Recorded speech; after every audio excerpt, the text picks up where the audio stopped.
Bonjour and welcome into The Cave. My guest today comes from Mainz, Germany.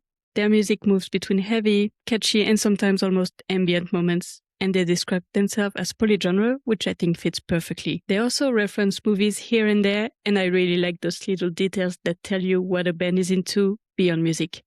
Here's not Johnny, but Alex of Sharpened Lives with me today. Hi. Hey, what's up? I'm good. How are you doing? Doing well. Just the typical music grind, writing songs, trying to get enough sleep, trying to not write songs while sleeping, etc. How about you? Yeah, I'm doing well, thank you.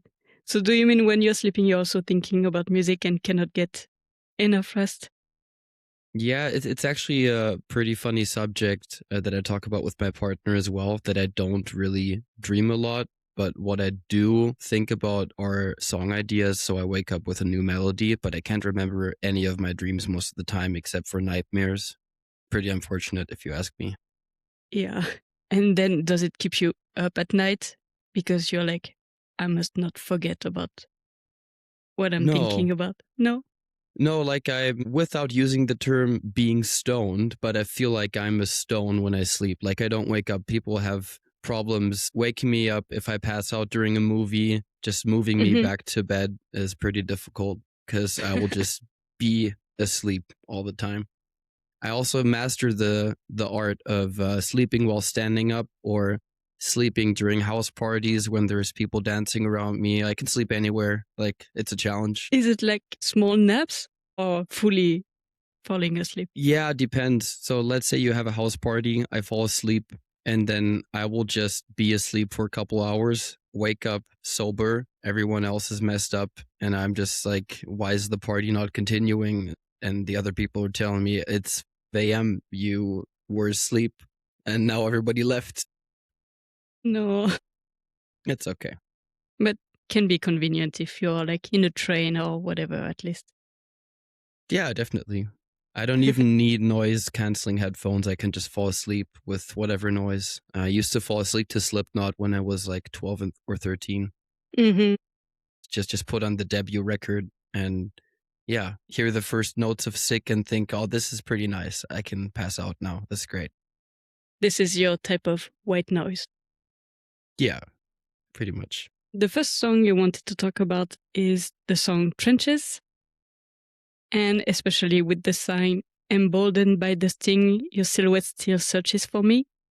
So why did you choose this line? To sum it up very briefly, it's both about the end of a relationship, but more so a relationship that I can talk about openly. Like I used to have a different project called Wing It, and the other bandmate and me, Kaleo, were just basically busking, so doing street music all across the Netherlands, parts of France as well, Spain and Germany. As soon as that fell apart, like we were just rehearsing and trying to get a real band together, it all fell apart and I was super depressed living in Amsterdam, working this delivery job for Flink, and I was just like haunted by the image of what could have been. So I pieced those things together to make a more melodic metalcore track, I guess. And that's basically when the true first phase of Sharpened Lives kicked off, because this band has been around as an idea since 2018. But then I moved to the Netherlands and basically didn't really pursue it except for one single. And as soon as Wing It broke up, I started getting back into songwriting for this project and said, okay, I want to now make something that is different per song and tries to capture different atmospheres, different emotions, depending on what I'm trying to talk about in the song. And Trenches was the first start of that. In my opinion, I've gotten better at songwriting for this specific band, but it was nice to see where it started, and it's still part of our set list, actually. So it's a song that means a lot to me. So you wrote the song when you were still in your feelings about this, not in hindsight. Yeah, I was pretty much in my own cloud of ideas and emotions. You have to imagine Amsterdam, obviously, very nice city, but very expensive, very rainy. And if you don't really have a social support network or close friends, it can feel very lonely, even though the city can give you so many options to live your life and do crazy and nice things. At some point, it just wasn't good for my mental health anymore. I had a very, very big hard drug issue back then that then resurfaced to a more extreme level. And my only idea of life was working my flink job, smoking weed, and then going to raves on the weekend. And at some point, just became like a vicious cycle where I didn't grow as a person, but ultimately really destroyed myself for that time being. And what made you click to change your lifestyle? Basically tipping that over the edge. I had a pretty bad episode, I should say, 2022. I went to a festival and just did too many hard drugs all at once and didn't really sleep for several days, and then went to rehab, got better, got clean, and that's basically when I really started shifting into gear and writing more proper songs, because my mind was back where I wanted it to be in a creative headspace and not just the self-destruction mode. And it took a long while. I would say I've only been really sober, as in my mind being sober, for maybe 1 year or 1.5 years.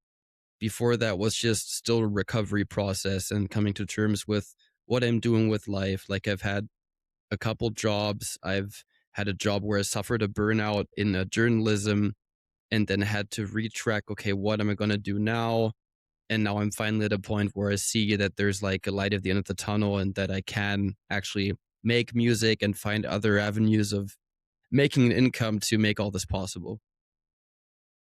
Well, I'm happy to hear that you're in a much better headspace right now, in a much Thank you. better place. So you said this song is about a relationship, but the way you talked about it, it was about the end of the band. So you mean your relationship with the bandmates, right?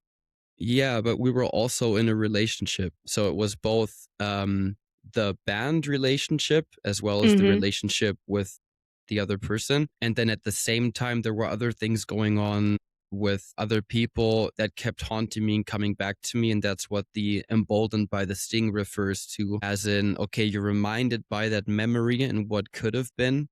And the whole song in the verses paints a picture of success versus downfall, like these dichotomies, and then viewing yourself through a lens of, okay, what is success, or have I destroyed myself to get that success, or what would I have to do to get to that place without destroying myself? Those were the kind of metaphors and ideas I was playing with there.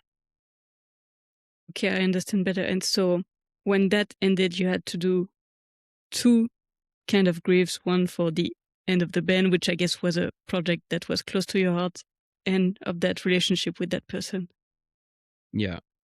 But there's always a happy ending. Like, Kaleo and me are still friends, and he's actually going to be on a song of our upcoming record. So yeah, happy end. Yay. That's good. Gonna be like a full circle moment and Yeah. maybe some closure. Yeah, definitely. When exactly did you write that line? In what year? 22, I think in April, pretty much. Because the band was over in February or March, and then I used all those months until summer to just process things and do songwriting. Funnily enough, I had the worst setup ever. So I just had like my MacBook, I had an interface, and I was running my guitars straight into my laptop, and we ended up using basically all of those guitar tracks just how they were done in my shitty room in Amsterdam. And of course did some effects, some EQing and whatnot on it. But it feels surreal to have some songs that were just written in a tiny bedroom or just a tiny room in the worst possible headspace, make it onto a record that feels like almost biographical to the phases that I've been through in the last couple of years. So it's nice to put an end to that chapter this year and release new things that are from a different viewpoint and headspace. So yeah, that was 4 years ago. So Yeah. you evolved a lot from what you told me since then. How do you look at the Alex version who wrote this song? I mean, for a long time, I was just very hateful towards that version of me, but now I've come to terms with why it was that way. and I think grown as a person. The whole first record that we released in 2024 to me was just a snapshot of my own growth mostly, and I was the primary songwriter on all the things.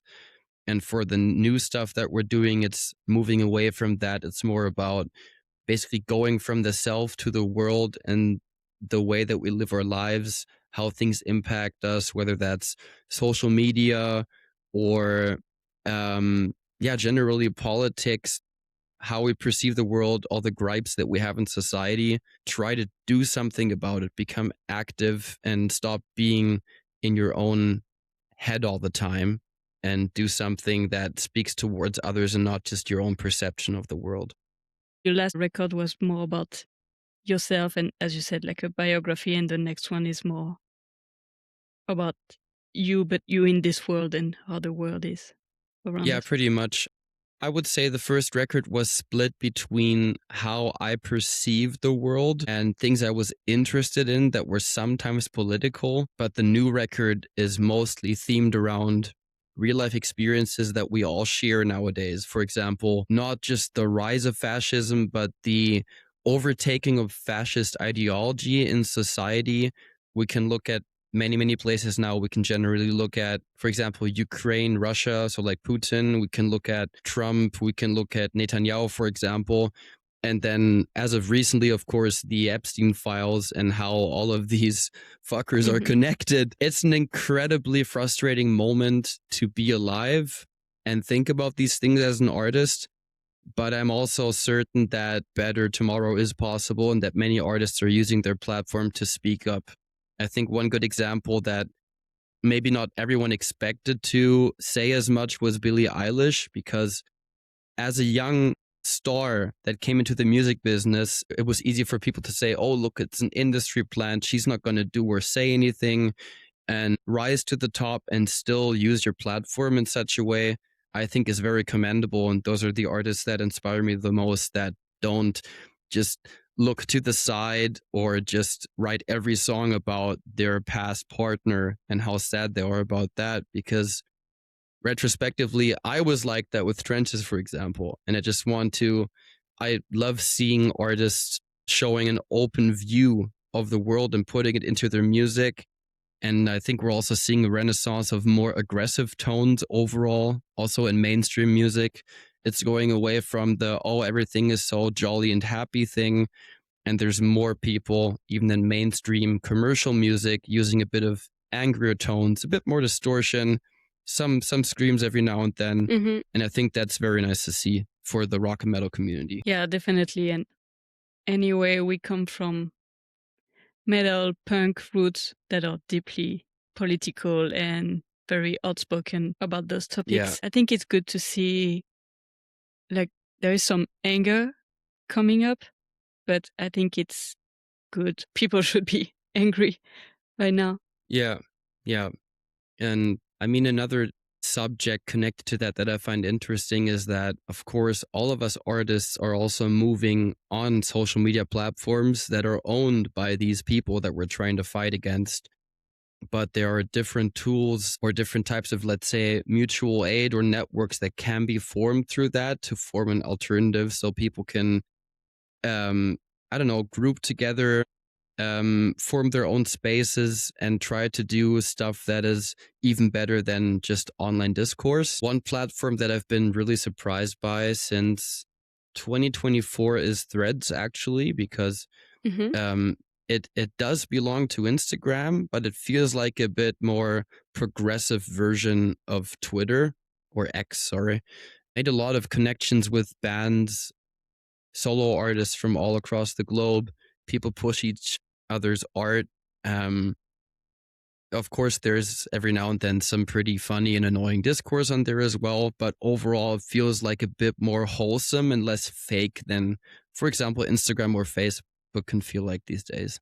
Yeah, I was mostly on Threads when it started, when it was out, and I have to admit that I kind of gave up on it, but maybe I should look more into it. But already when it started, people were saying like it's just like X. The principle is kind of the same as X, but with just more kindness.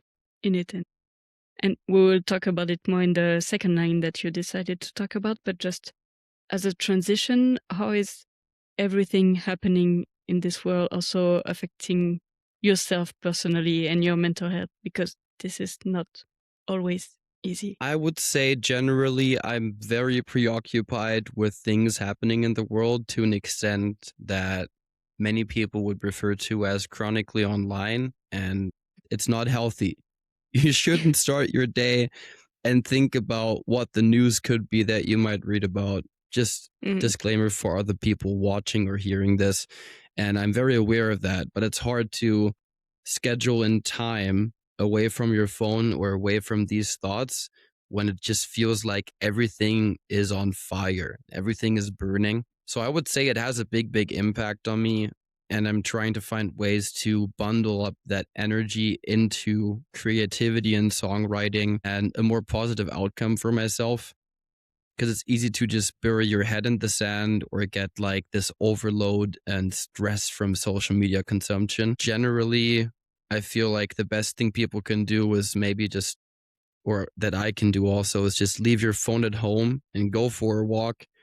And if you're super OG, take a Walkman or like a cassette player and take your headphones and just go for a walk without anything else going on. No notifications, no distractions, just music and nature. I think that's the best thing people can do nowadays. Yeah, I think that's a great advice that I try sometime to apply to myself, but it's just complicated. And it's also something that Borna isn't impacting us as much. I'm talking right now just personally, even though the condition of women is not the best. But I'm lucky as I am, but you know that this can always happen to us one day or another. It's not because it's happening right now in Palestine, in Iran, in the US that it's not going to reach us at some point. Yeah. I mean, in my opinion, the problem with, let's say, Eurocentrism is that we tend to think that we have this big fortress here and that everything is always safe and nothing's going to happen. But unfortunately, our political parties are much better at hiding what they're doing from us. So it eventually comes out much later. Whereas conservatives tend to be, in that sense, more direct and honest and say, we are going to do this. And I think that's the reason that many people become disenchanted or like generally alienated from politics, because they put their trust into a certain, let's say, middle of the spectrum or left-wing party. And then those parties do the same stuff that the others are doing while putting on a different mask. And despite all this, I think people shouldn't just look away and say, oh, I guess I'm just gonna go get my groceries. I don't mind if they cost €2 more nowadays. Must have a reason, things always get more expensive. But, I just appreciate a bit of a critical take, but not to the extent that I am like, that I get super frustrated about almost anything that happens nowadays. This leads us to the second line you wanted to talk about, which is from your song Doompunk, which at the moment is not released yet. It will be released in March. And especially with the line, the only nihilist left who fight, keep telling myself out of spite, are you a Doompunk or a tool of the right? Their suits and ties reel of demise. So why did you choose this line? Basically, it adds on to the things that we've just been talking about. So it's a type of self-reflection about the society that we're living in and a juxtaposition between, let's say, those in power and those suffering the brunt of what governments are doing, aka you or me, for example. And then asking yourself the question, okay, am I gonna look away or am I gonna try and do something about this?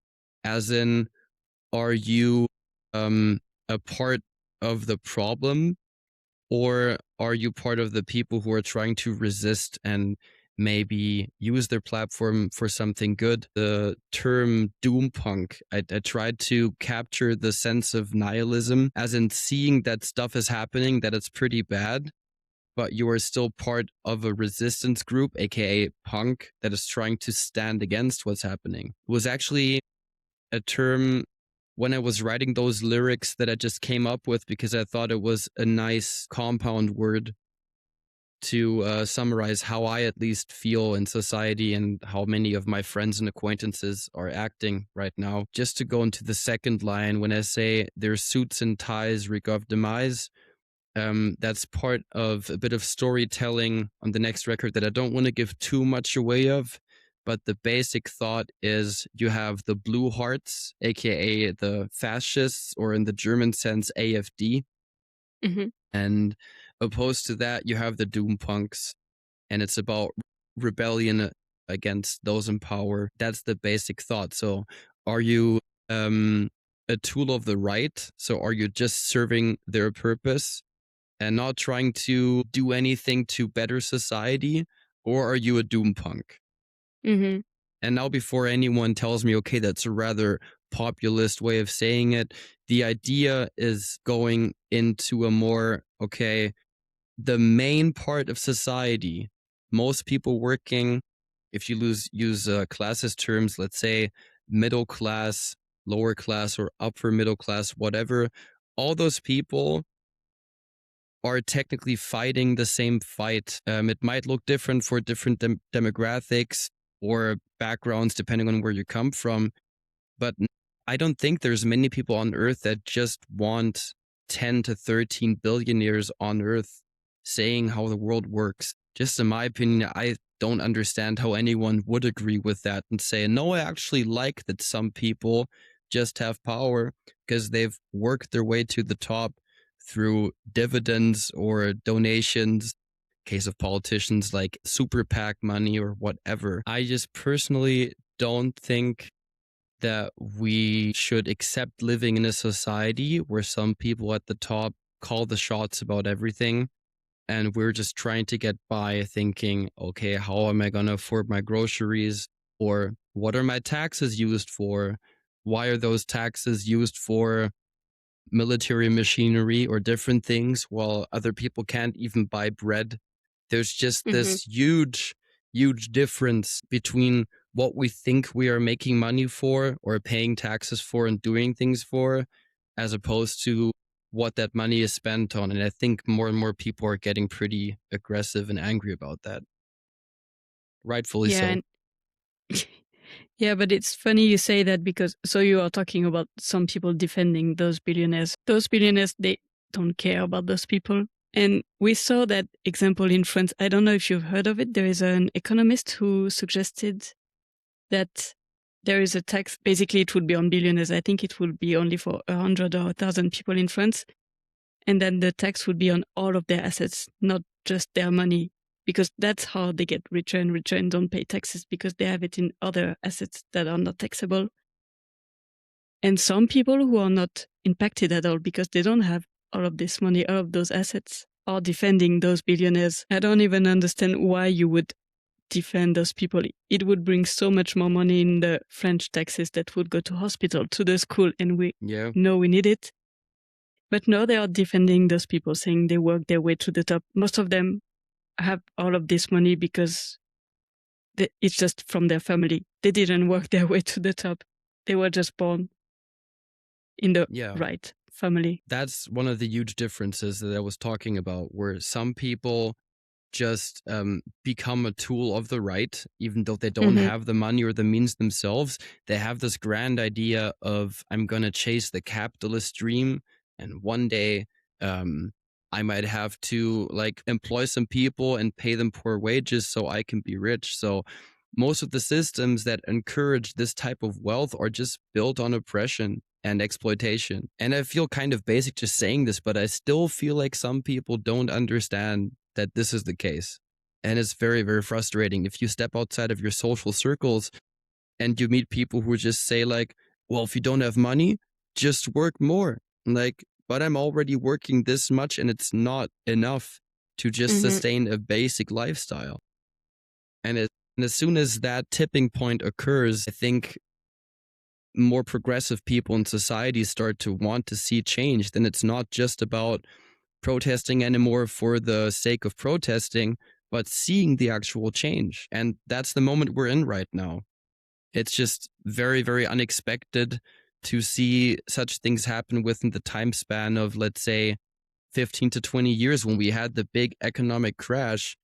And the main reaction when I look back into my childhood from the people around me was just like, oh, I guess the stocks just crashed. Whoopsie, it happens. It will just build itself up again. And back then I was already not, like, I wouldn't say politically conscious or very aware of why things are happening, but I thought, okay, but why so much effort put into these numbers? And if they crash, we just say, whoopsie daisy, I guess you're paying twice as much for groceries now for the next couple of years. Do you remember at a time where you started being not only aware of it, but really feeling involved in this? I mean, I would say my phase of becoming more politically conscious really started when I moved to Greece in 2017 for an Erasmus semester abroad.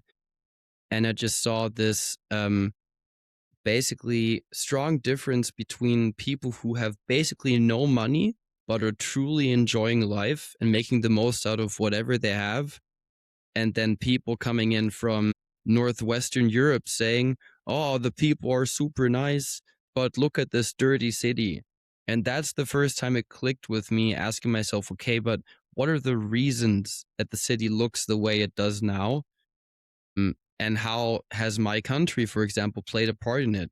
And that was the first time I really started questioning these things on a deeper level, because obviously 2016 Trump came into power, and I already didn't like what he was saying back then, and I still don't like what he's saying nowadays, especially. But seeing this difference between absolute poverty and some people still enjoying their lives, and then wealthy people from other countries complaining about why another place is poor, really flicked a switch inside of me, I think.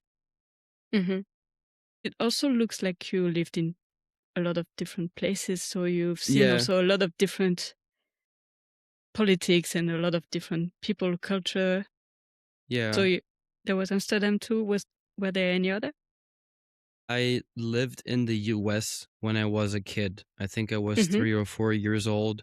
So basically, I was born in Mainz in Germany. At some point, my parents moved to the US when I was 3. I lived there for a year, moved back to Germany. Fast forward to my bachelor studies. I did a semester abroad in Greece, in Thessaloniki, 2017. And that was the experience that taught me that I want to also pursue my master's degree in a different country and not in Germany, which is why I went to Groningen in the Netherlands, in the far north, to do my journalism master's degree. And those are all the places I've lived in. Yeah. Well, I guess from the US you don't remember much, Not but really, just the house that I used to live in. And that's it. The just language. the sweet innocence of childhood. Yes. What are the main differences that you've seen where you talked about this example from Greece, but especially from Greece and from the Netherlands, where the life is way more expensive than it is here in Germany? Yeah. I mean, generally, I would say I've, of course, met very, very different sections of people, especially for Erasmus. This is where people come together from all across Europe and sometimes even other countries to have semesters abroad. And I wouldn't say the main focus there is that people talk about politics, but mostly about culture and life experiences. But when I went to the Netherlands, though, I was in an environment that was a bit more politically active. Some people were taking part in Fridays for Future or even Extinction Rebellion protests. I grew a bit more conscious about how to take action and what networks there are. So it was a difference going from look at all these nice backgrounds and experiences of people to okay, how do these experiences shape political stances or general outlook on life? And that was especially difficult to stomach because then COVID came along in Mm-hmm. 2020 and you went away from these super nice experiences of mingling with people from all over the world to being in your own room most of the time and just trying to cope with yourself. As a whole, I think I can say that I personally really appreciate how open and direct Dutch people are compared to Germans. There's the stereotype that people in Germany are so direct, which is true in a general sense. But if you Mm-hmm. go to the Netherlands and even further up to Nordic, I'm just going to say Nordic countries, People are so direct that they will just tell you the meanest shit and you have to accept it because that's just how they deal with each other. I personally really appreciate that. Makes you question why you have these ways of conversing in Germany that is sometimes a bit behind the back when you're actually not willing to have a conversation at all. And I think that also links back to like neurodivergency, not wanting to fake your expression and your emotions around people all the time. And I felt that was quite refreshing to be in a country where people don't want to take that much bullshit, or at least it was less obvious than in Germany sometimes. Yeah. I don't know what your experience is in Munich, but I don't know too many people in Bavaria for a good reason. No shade, people, but like there's a reason for that. Well, so yeah, when I moved from France to Germany, I also had this image of German people being very direct and saying things as they are. And compared to France, not at all. Like French people also, we have small talks and everything, but it's often said that it's very hard to win the heart of a French person because you really need to earn their trust. And so at first we're a bit mean and then we're nice. A lot of the German listeners might hate me or maybe they will agree with it, but I feel like there is a lot more passive aggressiveness also when in France we just tell you things as they are. Yeah. So I feel you with that. Small talks is also not for me. I feel like it's not for you. Yeah. I mean, I personally think that it has its time and place. If you know that you're going to a corporate setting or a dinner, then of course you're not just going to be talking about your deepest emotions and feelings. But if your entire life revolves around that and you just have to fake a persona and you're going into different roles, in my experience, you just become a shell and you don't even know, okay, what are the emotions that I've been masking all day? And then just getting to a place where you can say, okay, I have my safe environment. I don't have to pretend like I'm happy now. I can just be moody and people know that it's not meant against them, but it's just being true to yourself. I think that's something that's worth valuing. And is it something that you have found now? I would say that I'm pretty bad at disguising if I really dislike a person. I can still pretend. I just like to insert myself in situations where I don't have to pretend like I enjoy talking to someone.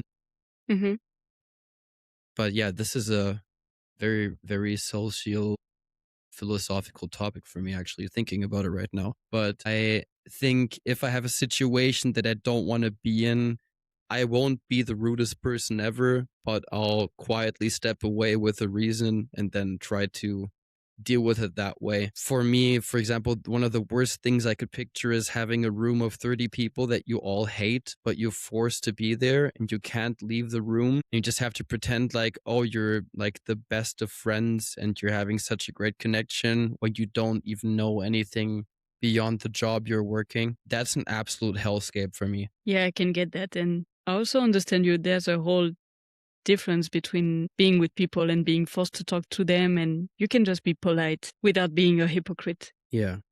That's a huge spectrum. And yeah, I'm kind of the same. Anyway, if I don't enjoy my time, my face will say it before my mouth does. And unfortunately, I have a resting bitch face, so people tend to think that I'm not enjoying myself sometimes, but I do. But if I don't, you'll see it.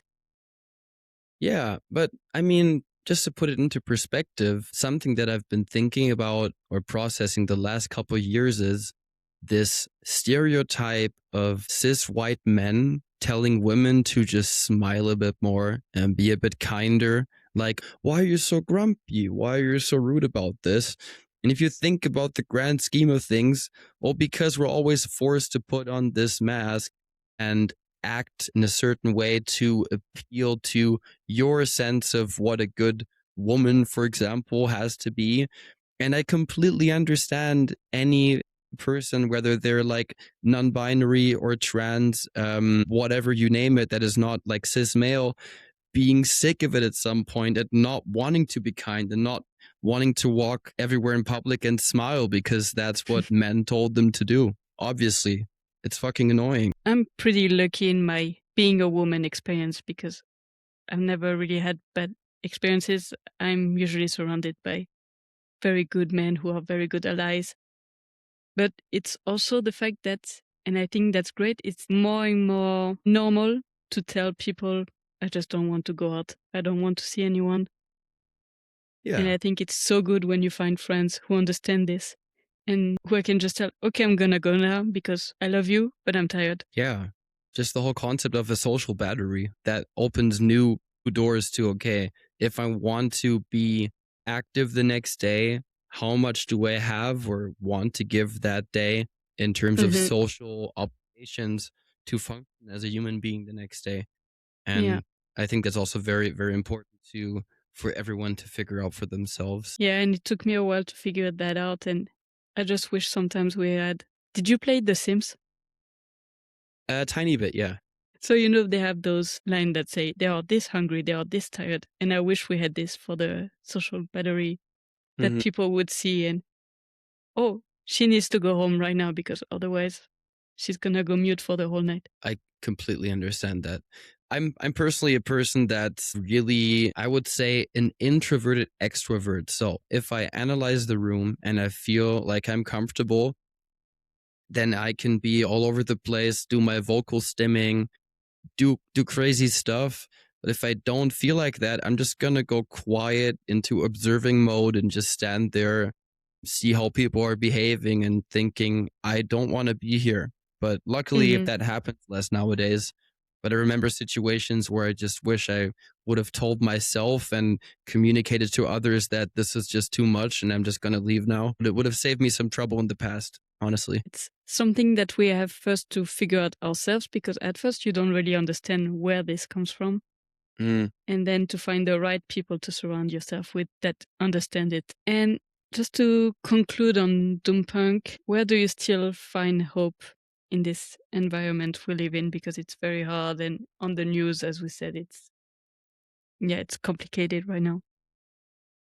I mean, one thing where I see hope in, or at least people taking a stand that's very prominent, is what's been happening in the US with ICE, that people are actually, despite all the hurdles that have been thrown at them, are taking to the streets and putting in mutual aid efforts to security agents come along.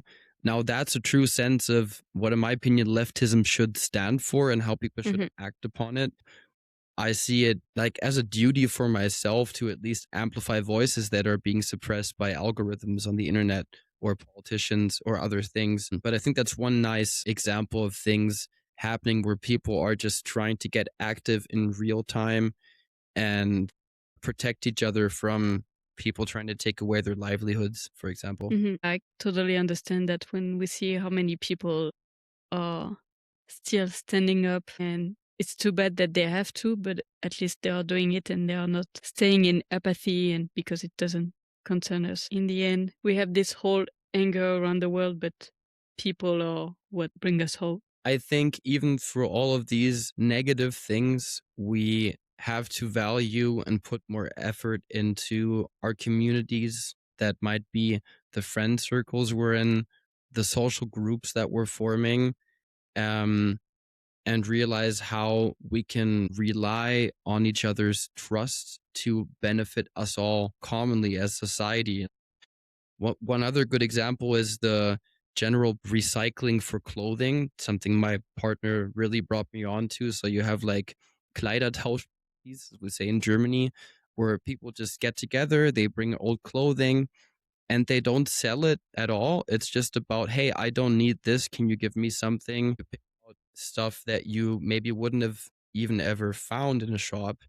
And you do basically free thrift shopping because why do we have to just buy the nicest clothing product, fast fashion style, just to get that feeling of, oh, nice, I bought new clothing, when there's already piles of trash everywhere in different countries that's just being shipped off and burned and damaging our planet? And there's way more than enough clothing if we just all cooperated a tiny bit more to exchange those things among another. We can all benefit from it. This is something I've heard of. I've never been part of it. Also because it requires a bit of being social with people, and especially in Germany, I don't speak. My German is not very good. But yeah, that's a very good concept.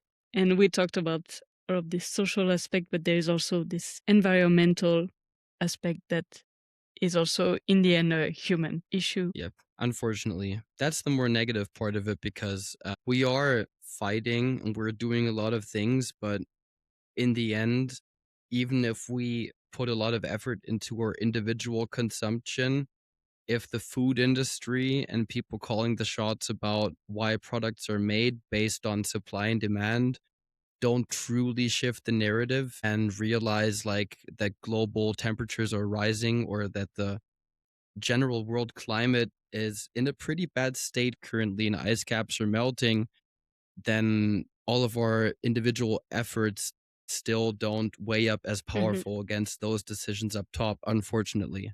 But I'm not saying everybody should just eat 20 pounds of meat every day, so please don't twist my words there. It's just a bit frustrating sometimes to realize that. Yeah, and I think we just need to remember that at least if it all goes down to shit, but we tried our best. We tried to do our part. The only nihilists left who fight. So now we talked about Doompunk that will be out in March, and what's next for Sharpened Lives? We're currently writing a record. I think I can already spill this because we're gonna announce it soon, but we're planning an LP, so not an EP, meaning that the songs don't just fit together because they were written in the same time period, but there's also a type of theme across the record, or a story arc rather, that we're trying to convey that is very much close to the reality that we are living in right now, but going maybe a couple years into the future into an even darker place. That's as much as I want to say about it right now. But in my opinion, these are all very, very diverse songs, some very heavy stuff, some noisy aspects, some of the hooks I'm the most proudest of that I've written. I'm just excited to see what people are going to think about it, because whenever you write a song, you think, oh my God, this is the best thing I've ever written. And then you log on to a stupid app like Spotify for Artists and you see that it's been streamed 20 times within the first day of being online. You start doubting yourself. But I'm still very, very excited for all of this stuff and the new music coming out, to see what people's reactions are. Because yeah, sometimes people just, I guess, vibe with it, and sometimes they don't get it, and that's fine. Well, I'm looking forward to listening to it and for it to be released. Well, thank you, Alex, for this conversation. I really enjoyed it. Thank you very much as well. Thank you for taking the time. So for everyone listening, go listen to Sharpened Lives and stay tuned for their new songs and LP released. You can follow them on Instagram, on Threads, just to be up to date. You can also follow me on Instagram at IntoTheCavePod. And you can always like, comment, subscribe, anything that helps. I will talk to you again next week with a new guest. And meanwhile, be kind to yourself. Bye.